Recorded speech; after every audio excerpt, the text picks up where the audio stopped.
Hallelujah. ദൈവനാമത്തിന് മഹത്വം ഉണ്ടായിരിക്കട്ടെ. അതായത് ഞാൻ ഒരു സംഭവം പറയാം. അതിക്ക് മുന്നമേ കർത്താവ് എനിക്ക് ഒരു 5-6 പ്രാർത്ഥന കഴിഞ്ഞ ദിവസം സ്വപ്നത്തിൽ ഞാനിങ്ങനെ കേട്ടുകൊണ്ടിരിക്കുകയാണ്. അത് ഞാൻ എൻ്റെ കുട്ടികൾക്കും കൂടി ഷെയർ ചെയ്ത് തരികയാണ്. നമുക്ക് അതിവിശിഷ്ടമായ ഒരു പ്രാർത്ഥന. Praise the Lord. കാരണം കാലഘട്ടം വളരെ മോശമാണ്. കർത്താവ് പറയുന്നു, ഞാൻ വീണ്ടും വരുമ്പോൾ വിശ്വാസം കണ്ടെത്തുമോ എന്ന്. വീണ്ടും പറയുന്നു, അധർമ്മം വർദ്ധിക്കുന്നതിനാൽ പലരുടെയും വിശ്വാസം തണുത്തു പോകുമെന്ന്. അപ്പൊ നമ്മളിത് കാണുമ്പം നമുക്ക് സഹിക്കാൻ പറ്റാതെ തോന്നുകയാണ്. പഴയൊരു കാലഘട്ടം പോലെയല്ല. എല്ലാ മക്കളും ഭയങ്കര പ്രാർത്ഥനക്കാരാണിപ്പം. കാരണം എല്ലായിടത്തും ധ്യാന കേന്ദ്രങ്ങൾ വന്നു. എല്ലാവരും ബൈബിൾ തുറക്കാൻ തുടങ്ങി, ജപമാല ചൊല്ലാൻ തുടങ്ങി, റെഗുലറായിട്ട് പള്ളികളിലൊക്കെ നിറയെ ആളുകളായി, ദിവ്യബലികളിലൊക്കെ പങ്കെടുക്കാൻ തുടങ്ങി. അതോടുകൂടി പല വീടുകളിലും പലരും പറയുന്നത് ഭയങ്കര പ്രശ്നങ്ങളാണ്. പ്രാർത്ഥിക്കാൻ പറ്റാത്തതുപോലെ, ഇത്രമാത്രം പ്രാർത്ഥിച്ചിട്ട് എന്തുകൊണ്ട് ഇങ്ങനെ എന്നൊക്കെ അല്ലേ. യേശുവേ നന്ദി. മത്തായിയുടെ സുവിശേഷം 11-6 എന്നിൽ ഇടർച്ച തോന്നാത്തവൻ ഭാഗ്യവാൻ.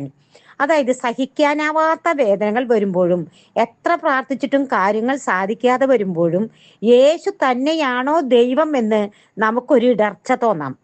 ഒരിക്കലും ഇടർച്ച തോന്നേണ്ടതില്ല. ഇടർച്ച തോന്നാത്തവൻ ഭാഗ്യവാൻ. അവനാണ് ഭാഗ്യവാൻ. കോടികളുള്ളവനല്ല, കോടീശ്വരനല്ല, അവനാണ് ഭാഗ്യവാൻ എന്നാണ് വചനം നമ്മെ ഓർമ്മിപ്പിക്കുന്നത്.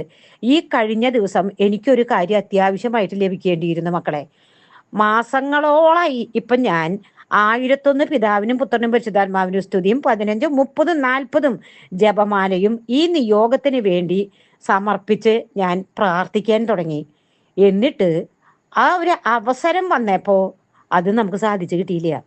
ഞാൻ വളരെ വേദനിച്ചു. സത്യം പറഞ്ഞാൽ കർത്താവിനോട് ഞാൻ പിണങ്ങി. ഞാൻ പറഞ്ഞു, ഞാൻ നിന്നോട് പിണങ്ങിന്ന് വരെ പറഞ്ഞു.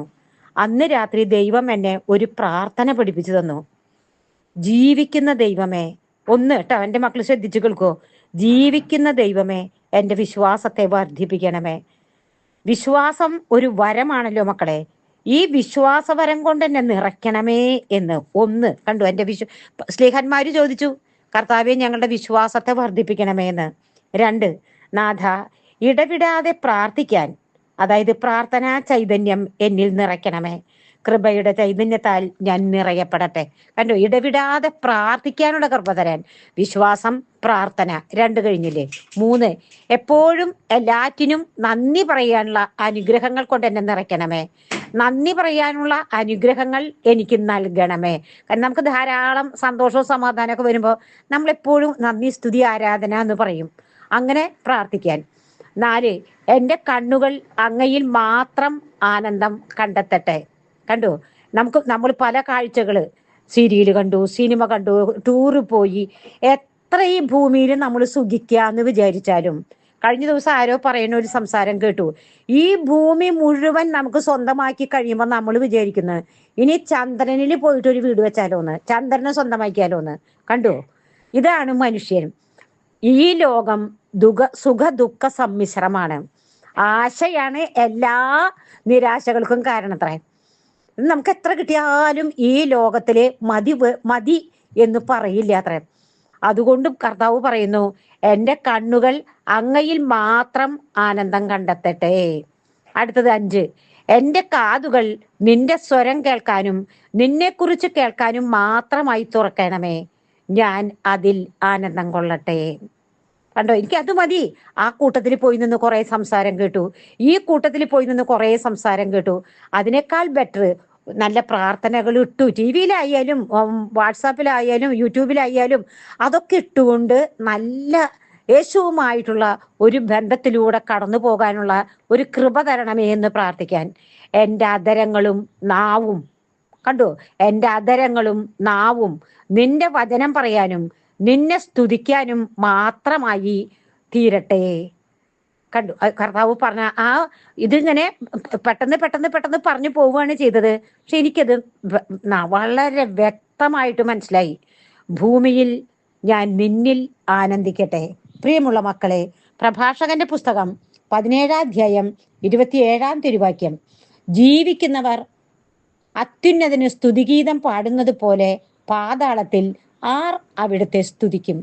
ഈ ഭൂമിയിൽ തന്നെ ദൈവരാജ്യാനുഭവത്തിൽ ജീവിച്ച് പാപത്തിൽ നിന്ന് ഒഴിഞ്ഞ് ദൈവത്തെ സ്തുതിച്ച് ജീവിക്കാൻ. മരണശേഷം നമുക്ക് ദൈവത്തെ സ്തുതിക്കാൻ സാധിക്കില്ല. ഒരു ദിവസം സമയം കിട്ടുമ്പോഴെല്ലാം ദൈവത്തോടൊത്ത് ജീവിക്കുക. മരണം എപ്പോൾ എന്ന് നമുക്കറിഞ്ഞുകൂടാ. ആയുസ് ദൈവത്തിന്റെ ദാനമാണ്. ജപമാല ചൊല്ലിയും പ്രാർത്ഥിച്ചും സ്തുതിച്ചും ബൈബിൾ വായിച്ചും നമ്മുടെ ദൈവത്തെ നമുക്ക് മഹത്വപ്പെടുത്താം. എന്നെ കേൾക്കുന്ന മക്കളെ, ഒരനുഭവം ഞാൻ നിങ്ങളോടൊന്ന് ഷെയർ ചെയ്യട്ടെ. എനിക്കറിയുന്ന ഒരു വ്യക്തി, അവർ ഒരു കേന്ദ്ര ഗവൺമെന്റ് സ്ഥാപനത്തിലെ ഒരു ഉയർന്ന പോസ്റ്റിലിരിക്കുന്ന വ്യക്തിയായിരുന്നു.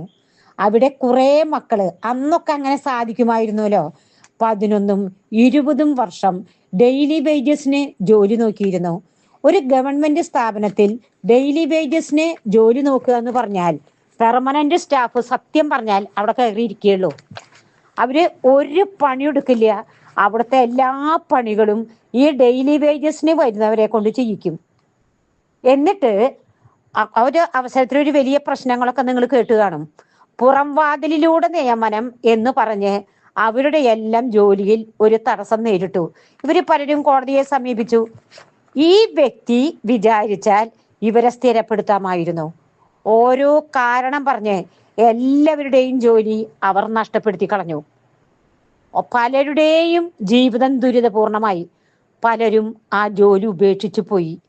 11 കൊല്ലം 20 കൊല്ലമൊക്കെ അവിടെ ജോലി നോക്കിയവര് ആ ജോലി ഉപേക്ഷിച്ച് അവിടെ നിന്ന് ഇറങ്ങിപ്പോയി. ഇന്ന് ആ വ്യക്തിയുടെ ജീവിതം വളരെ ദുരിതപൂർണമാണ്.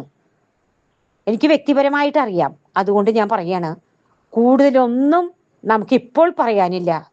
നിങ്ങൾക്ക് ഏകദേശം ഞാൻ ഈ പറഞ്ഞത് മനസ്സിലായി കാണും. ഇത് നമ്മൾ ഒരു കാര്യം മനസ്സിലാക്കുക. ഞാൻ ആരെയും വേദനിപ്പിച്ച് കണ്ണീര് കുടിപ്പിക്കാനുള്ളവളല്ല. എനിക്ക് സുഖിക്കാൻ വേണ്ടി ഞാൻ ആരുടെയും കണ്ണീർ ഞാൻ വീഴ്ത്താൻ ഇടവരുത്തരുത്. ഒരാളുടെ കണ്ണീർ ഒരു കുടുംബത്തെ മൊത്തമാണ് തകർക്കുക എന്ന് നമ്മൾ മനസ്സിലാക്കണം. ആ കണ്ണുനീരിന് മുകളിൽ കൊട്ടാരം കെട്ടി സുഖിക്കാം എന്ന ആരും കരുതണ്ട. വിതയ്ക്കുന്നത് തന്നെ കൊയ്യും. ഈ ലോകത്തിൽ 100 ഇരട്ടി അതിന്റെ ശിക്ഷ കിട്ടും. വരാനിരിക്കുന്ന നരകാഗ്നിയില് വെന്ത് നിത്യനാശം വേറെയും. നന്മ ചെയ്യാൻ കിട്ടുന്ന ഒരവസരവും പാഴാക്കരുത്. ദൈവം പ്രതിഫലം തരും. ഒരു കസേരയിൽ ദൈവം നമ്മെ കൊണ്ടുപോയി ഇരുത്തുന്നത് മറ്റുള്ളവർക്ക് സന്തോഷം കൊടുക്കാനാണ്. മറ്റുള്ളവർക്ക് ദൈവത്തെ സ്തുതിക്കാൻ ഞാനായിട്ട് എങ്ങനെ കാരണക്കാരനാകും? ഹല്ലേലൂയ. അനേക മക്കള് ഗ്രൂപ്പിലൊക്കെ കയറി വരുമ്പം എന്നോട് വിളിച്ചു പറയും, ചേച്ചിയുടെ പ്രാർത്ഥനയാണ് ഞങ്ങളെ ജപമാല ചൊല്ലാൻ പഠിപ്പിച്ചു, യേശുവിലേക്ക് അടുപ്പിച്ചു, ബൈബിൾ വായിക്കണം, പ്രാർത്ഥിക്കണം എന്നൊരു ഇൻസ്പിരേഷൻ ഞങ്ങളുടെ ഹൃദയത്തിലേക്ക് തോന്നാൻ ചേച്ചി കാരണക്കാരിയെ ഇന്ന് പലരും പറയുമ്പോൾ ഇതിനേക്കാൾ വലിയ ഒരു സമ്മാനം ദൈവം എനിക്ക് തരാനില്ല. ഞാൻ ദൈവത്തിന് ഇതിനേക്കാൾ അപ്പുറത്ത് എന്നെ ഡെഡിക്കേറ്റ് ചെയ്യാനുമില്ല. ഹല്ലേലൂയ. അതുകൊണ്ട് ആരെയും വേദനിപ്പിക്കാതെ കടന്നു പോവുക. എല്ലാ മക്കളെയും ദൈവം അനുഗ്രഹിക്കട്ടെ എന്ന് പ്രാർത്ഥിക്കുന്നു. ലോകം മുഴുവനും വേണ്ടി പ്രാർത്ഥിക്കുന്നു. അമ്മേ മാതാവേ, നീതിമാനായ വിശുദ്ധ പിതാവേ, അപ്പസ്തോല ഗണങ്ങളെ, മാലാഖമാരെ, വിശുദ്ധരെ, നിങ്ങൾ ഞങ്ങൾക്കായി പ്രാർത്ഥിച്ചതിന് നന്ദി. തുടർന്നും ഞങ്ങൾക്ക് വേണ്ടി പ്രാർത്ഥിക്കണമേ എന്ന് താഴ്മയോടെ യാചിച്ചുകൊണ്ട് നിത്യം പിതാവും പുത്രനും പരിശുദ്ധാത്മാവുമായി സർവശക്തനായ ദൈവം